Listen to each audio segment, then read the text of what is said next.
Hello and welcome to The Big Picture. After years of efforts to work out a peace accord in Nagaland, the centre has been able to finally work out an accord with the National Socialist Council of Nagaland on Monday. This accord has been in the making for years, with Prime Ministers from P.V. Narasimha Rao to the present Prime Minister Narendra Modi actively involved in it. The accord signed on Monday in the presence of Prime Minister Modi and NSCN-IM Chief Thengaleng Muiwa is being seen as a crucial one, not just for Nagaland, but for the entire Northeast.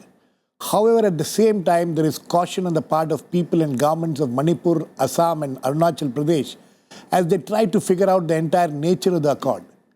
We will discuss today what this accord is and what it means to Nagaland in particular and the entire Northeast in general, and see if this could be the harbinger of peace to the region. To discuss this, I have with me Neiphiu Rio, MP in the Lok Sabha belonging to the Nagaland People's Party and who was the Chief Minister of Nagaland for 11 years from 2003 to 2014. E.N.Rammohan, former Director General BSF, Bharat Bhushan, Editor Catchnews, and Kishalay Bhattacharjee, former Chair Internal Security and Senior Fellow at the IDSA. Welcome to all of you. Mr. Rio, you think, are you satisfied with this accord?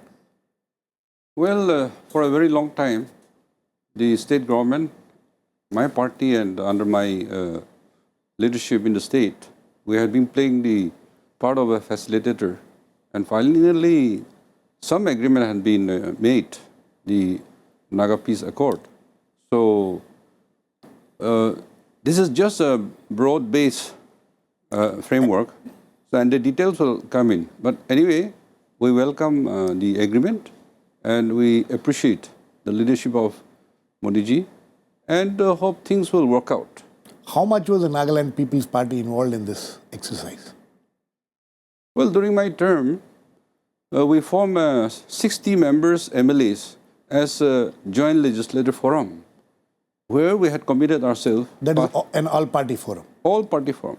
And we have come to Delhi, talked to UPA and oppositions and all the major political parties. And even we had mentioned in our manifesto in 2008, 2013, that if honorable settlement come about, we are ready to resign, pave way for the alternative arrangement. So it is an opportunity for the Nagas to come together, work out a solution to bring peace so that we can march forward, not only in Nagaland, but the Northeast. You think this is an honorable accord? But that will be visible only when the nitty-gritty details is worked out. Bharat, what are the nitty-gritties of this? There still a lot of people have, confusion. There is a certain amount of confusion, doubts. People are cautious still. Well, there should be no confusion. I think the Naga demands basically have been of two kinds. One, the political status of the Nagas. The Nagas have also always said that they have not been a part of India either through conquest, consent or accession. So they want to renegotiate the relationship with India. So that's the political part. Then there is the part about integration, where they say that the state was created in an ad hoc manner, with areas being added to it time and time again. But it left Nagas outside Nagaland. So there are Nagas in Manipur, there are Nagas in Arunachal Pradesh, some of them in Assam. So the second demand was of integration of all these Naga areas into one political entity. So these are the two demands. So there's no confusion about the demands per se. As far as demands are concerned, there is no confusion. Yeah. But what is the accord? Accord, we don't know the details. But from what one hears, the accord is that on the political side, the federal relationship with India is being renegotiated, which means that you decide on the subjects that are given in the union list, the concurrent list and the state list, and decide what is it that the Nagas will control, what is it that the centre will control, and what is it that they will jointly control. That is the political part. The integration part, while Government of India, from what one hears, has not rejected integration per se, integration will remain a live issue on the negotiating table. But since there is no political consensus in the states which would stand to lose out territory if there was such integration and which may lead to tensions locally, that issue will not be settled just now.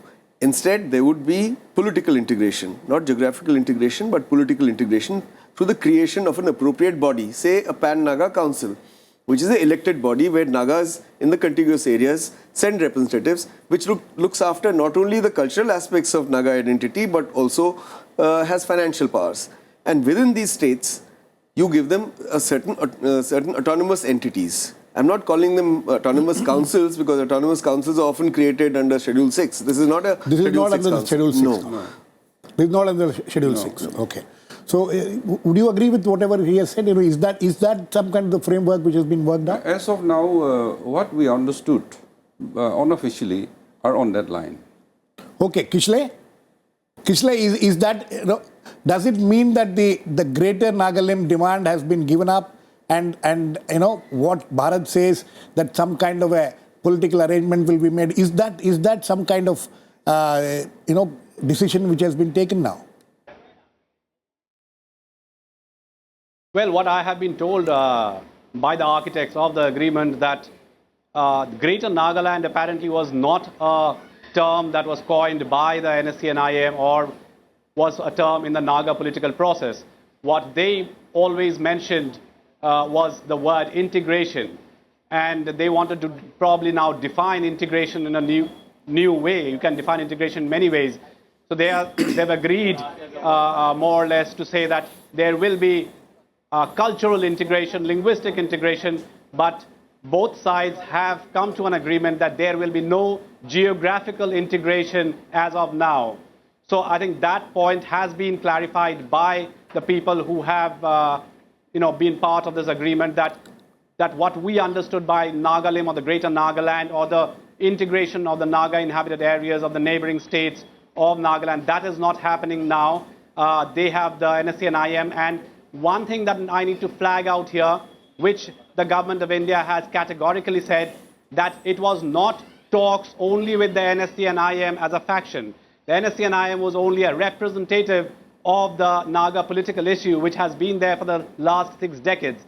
And all stakeholders, except for NSC and K, of course, Neiphiu Rio would be able to clarify this better, but as far as the government is concerned, all stakeholders or civil society, non-civil society, government, student bodies in Manipur and in Nagaland were on board. And they all had given the mandate to the government of India to be able to talk to the NSC and IM who were representative. So it was not really the government of India talking to one faction of a militant outfit. Okay. It was about the Naga political process. So these are the two things that have emerged from the agreement really. Okay.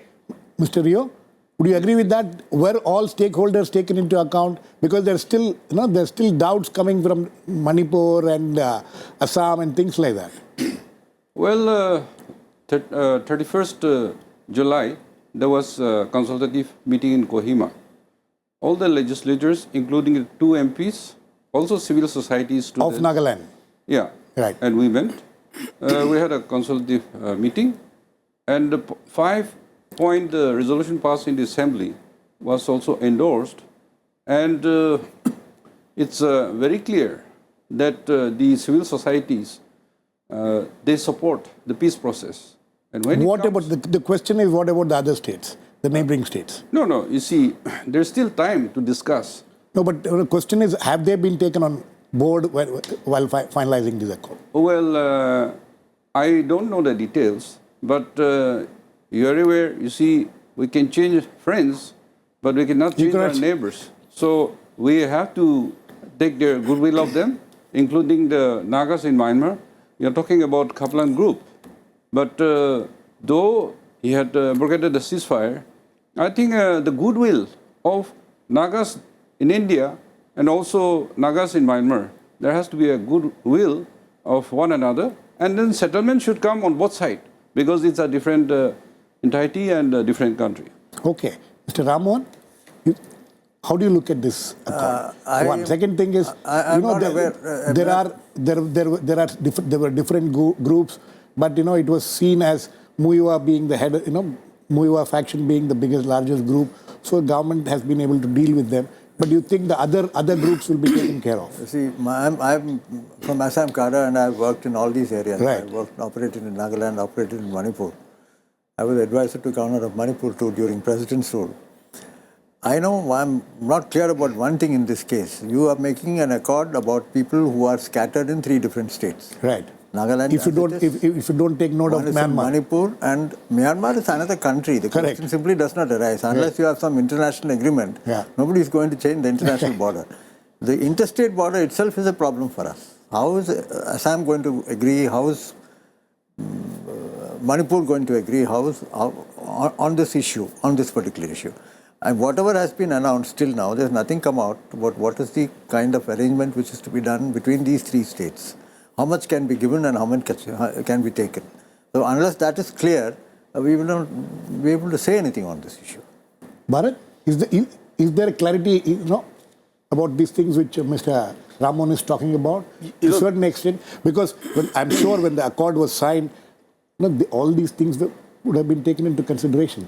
And why is it that the accord has not been publicly declared? There are two things. First of all, please understand that NSCA and IM is not a faction. It's not one small group. It was the largest insurgency in India's northeast. Right. The negotiation was with NSCA and IM. But Kishalay says that all groups have been taken into account. Let me just say something. When 1997 the ceasefire began, it was with NSCA and IM. It was not with civil society organizations. It was not with Naga Mothers organization. It was not with anybody else. The final agreement has been signed by NSCA and IM. Yeah, right. Now this NSCA and IM earlier had complete disregard for civil society people, for people who are dissenting. Over time, NSCA and IM has also grown to appreciate politics, appreciate democracy. There was a time when Mr. Muiva used to say, who are these people? And later on he started saying that I cannot take a step without the consent of civil society and the Naga people, that I can't get ahead of them. So he has moved quite a bit. He has moved. So who has brought civil society on board? It's NSCA and IM which has brought civil society on board. If we today say Government of India has done this, then Government of India ought to have been talking to civil society all this while. They weren't doing that. So there are Naga stakeholders in India. The so-called stakeholders in Myanmar, that Khaplang group has split. The Indian Nagas of the Khaplang group are in India now. Kitovi Zimomi and Wangtin Naga group, they are in India. They were camping here in Delhi in the month of July. They were told this is happening, that they may be unhappy. Later on, they would also be brought in. Then the question is of other stakeholders, that is other states. Other states. So what are other states losing? They're losing nothing. They're not losing territory as of now. If the Nagas in the hills of Manipur have an autonomous body, manage their own affairs, open their schools, run their hospitals, look after their affairs, how does it affect the health of Imphal? They can send representatives both to the autonomous body and Pan-Naga Council, and they can also have MLAs sitting in Imphal. They're not leaving Manipur, they're not leaving India. I think it's a very creative solution, and there should be no apprehension in the minds of the neighboring states. Manipur Nagas stay in Manipur, Arunachal Nagas stay in Arunachal, Assam Nagas stay in Assam. Yeah, Kishalay, you want to intervene? Yeah, no, I agree to what you're saying exactly, but to also repeat that we know for sure that there will be no geographical integration, and so the neighboring states need not fear that any territory is going to be taken away from them, really. The other thing which has been told to us about the agreement, because the details are going to be worked out over the next 2 weeks before it's presented to the parliament, but the one thing that I had asked them was that will they be disbanded, because they are one of the the strongest guerrilla force that we have out there, and the NSA and IM has been using that legitimate power of walking around with arms and with impunity, carrying out they almost ran a regime of illegal activities. A parallel government. The government of India was very categorical that they have to give up all their arms and they have to stop all legal activities. Okay, Mr. Rio, yes. Are you confident of that this group, this whole parallel thing which was being run there will be dismantled and they will become part of the political process? You see, as you had stated, the IM group is the largest and who carries the issues. Now, Government of India, in this ceasefire and political dialogue, they had recognized Naga issue as a political issue by Narasimha Rao. Then the uniqueness of Naga history is recognized by Vajpayee. And taking this into the process, so when those as political, it is addressed as a historical uniqueness, it is addressed. And therefore, Prime Minister was very kind to state that to restore their pride and prestige. And then we'll work with equal partners, sharing, developing the Northeast, the Nagaland, and also the country. So I feel it is quite positive. So we should give this accord a chance. And all right-thinking people, peace-loving people should come on board. And of course, it needs a lot of discussion and understanding of one another and brotherhood. So I feel it's a huge move. It's a huge move. Mr. Rammohan, what will be the, let us assume that this will all work out fine. There was an accord in 1975 which did not work out later and all that. But let's hope that this will work out. What will be the, what kind of spin-offs do you expect from this? I think a lot of study has to be done. There has to be a lot of give and take. I don't know how much every state would like to give. Normally, they wouldn't like to give anything at all. No, but as Bharat says that they are not losing any physical territory. So what is there for them to lose? It is not a question of just physical territory. It's a question of administering a particular area. How does it work? 3 different states, populations identical. They have their own laws which are passed. Can it apply to this state? This part of it is not clear at all from this. Bharat? Because there has been talk already, people writing about it, discussing about it, that, the kind of the different tribes, the different, their own tribal laws and things like that. How do you integrate all these things? I'm sure a lot of discussion must have gone into all this. Do you see, if you have to see some hitches, what are the hitches which you will find? Before the hitches, let me just say that if you must understand the nature of Indian federalism, our federalism is asymmetric. Asymmetric in the sense that the union government doesn't deal with every state in the same way. Tamil Nadu is allowed more than 50% reservation, for example, but that item is put in the schedule of the constitution. Kashmir is dealt differently because of its history. The uniqueness of Naga history and the situation of Nagas has been recognized. But before this, we've also recognized that when it comes to personal law, that is marriage, divorce, inheritance, you can use your personal law. So similarly, what I'm saying is that there's enough flexibility in the Indian constitution to allow the Nagas to govern themselves in certain areas according to their own law. But in other areas, they would have to come under the law that is common to all of us, Indian Penal Code, CRPC, etc. But if the Nagas want to marry in a particular way, want to divorce in a particular way, want to inherit property in a particular way, allow them. So I don't see any contradiction between the Indian constitution and what is being proposed or is being discussed with the Nagas.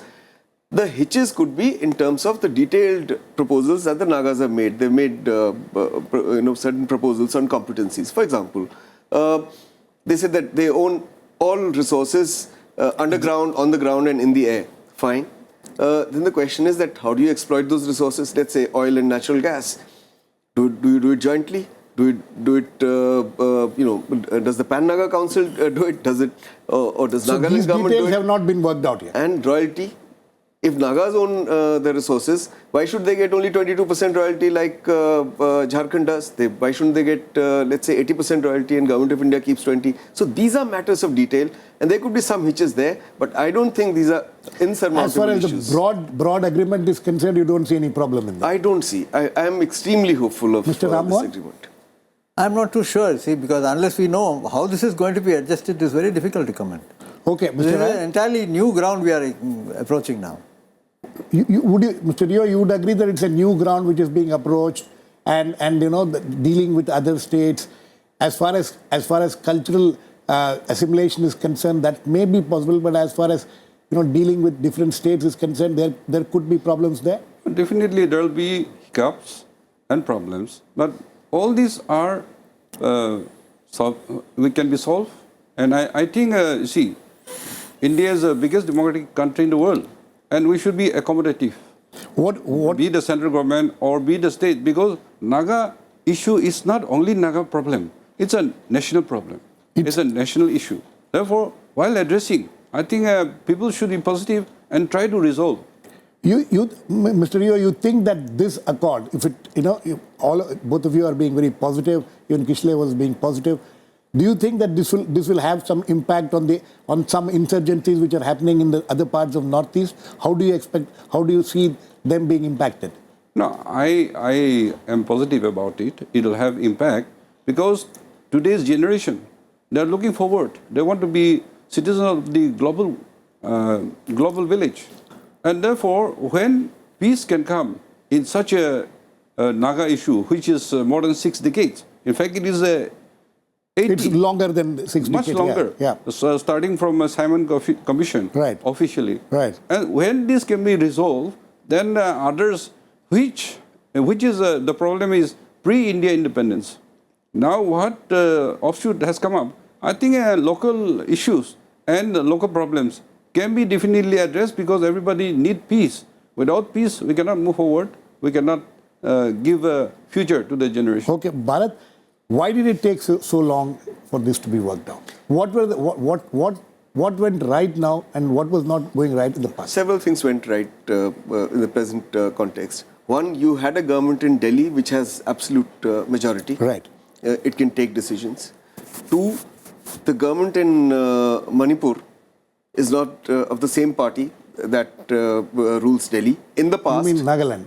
No, I mean Manipur. Manipur, okay. Each time there was any Naga issue and people were moving forward in Delhi, the local government would create problems. Can you imagine? In Manipur? In Manipur. Can you imagine that burning of the state assembly is celebrated as Manipur Integration Day by the government that is ruling there? So the local government today cannot create the same kind of trouble. But also what has happened is during this period of ceasefire from 1997 onwards, a whole new generation of Nagas has grown in peace that Mr. Rio talked about. They're all over India. They're educated young men and women who are participating in economic activity. They have a different worldview. They have a different view of sovereignty. They have a different view of India. The understanding of Nagas of India and of India understanding Nagas has improved over these 18-20 years. That has also made it possible. And what has also made it possible is that this leadership, which has led the Naga struggle up now, is aging. They might as well do it quickly. Otherwise, there would be another generation of leaders to deal with. Okay, Mr. Rammohan, what kind of impact will this have on the other parts of the Northeast? You think that, the other insurgent groups will pick up from here? I hope that there will be a positive impact, but there will have to be a lot of give and take by both sides. Mr. Rio, what were the spin-off benefits of this? No, it's a win-win situation for all the northeastern states because it will have a multiple effect. And everybody want peace, as I stated. Bharat, another thing which is being said is the Act East policy of this government, and Look East earlier, Act East now, had been hampered by what was happening in Nagaland and around. You think that will get a fillip now after this? Absolutely, because it's got a security dimension, which is, of course, defense and that kind of security, but it's also got an economic security dimension. India's peripheries must stabilize. And if you want to stabilize India's peripheries in the east, you must negotiate with all the insurgencies that are there. Now, once you settle with the Nagas, the other insurgent groups, they will realize that Government of India is capable of settling politically rather than sort of using military means. So that will happen. Once that happens, trade and investment takes place in an atmosphere of peace and quiet and, in a nurturing atmosphere. It cannot take, investment and trade doesn't take place when there are terrorists around or insurgents around and bombs are going off and landmines are there. So this peace that will come to India's northeast will definitely contribute to India's Act East policy, integrate us with the growing economies of East Asia. I think that's a big achievement. Mr. Rammohan, one of the things which has happened all these years in the Northeast is the complaint against the center, whichever governments have been there, is that they have been using force more than talking peace all these years. You think this accord has now come in? You think the other insurgents, it will be easier to deal with the other insurgents now, or you think that they have a completely different sets of problems which are not related to what we have seen now in Nagaland? I think the other insurgents in the northeast are only in Assam. Assam. That is the and after the recent experience of pursuing them and things like that. Manipur, I don't think the insurgent groups are going to like this at all. They are all very looking inward, like the the oldest of the lot, PLA, the UNLF, the KYKL, these are all looking inwards towards the Maites. I don't know how they'll all have to turn around and come. Mr. Rio, even as this accord was being struck, there has been some kind of a unity among all the insurgent groups in the Northeast, of which NSC and IM also was part. Now, how does that happen? What will happen there now? No, you see, I think Honorable Prime Minister stated that the India had inherited the British legacy. So there was a lot of administrative demarcations and a lot of, Naga Hills also were sliced out to Assam from Naga Hills. That's why in 16-point agreement, integration issue came, transfer of reserve forest issue came, and all these are recorded. And therefore, now when the main issue, which is a political issue, is addressed, other issues I will not undermine, but I think they are not willing to continue to be in this condition. What about, forget about themselves, about their family, about their children, about their generation. They have to progress. So finally, will you say that that demand of an integration of the territories outside Nagaland has been given up? Is that an issue of the past now? No.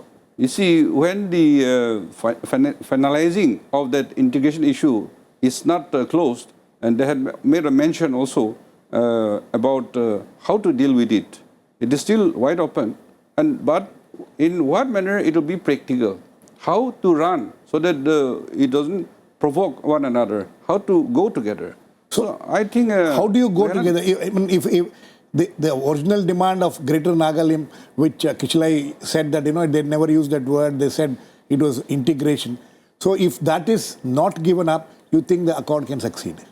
To start with your Pan-Naga of cultural body, and then rope in the tribals or Nagas of different states.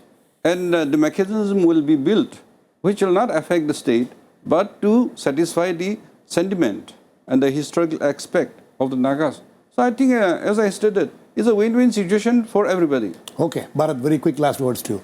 So you don't expect any hitches, major hitches out of this accord? No, there will be hitches. But consider major hitches I'm talking about. I don't think so. I think once political integration, which is non-geographical integrations, takes place, over time the economies can become of these states so closely interlinked because of Act East and because of their own demand and development that demand itself may become meaningless. Okay, I think on that note we need to end. We'll have to wait and watch how this accord will play out in the coming days. The details are yet to come out in the open. It will be only when it comes out in the open. Hopefully there will be much more discussion and hopefully there will be more peace in that region. We'll wait and watch what will happen. Thanks to all my guests. Please keep watching. We'll come back with another issue in the big picture same time tomorrow.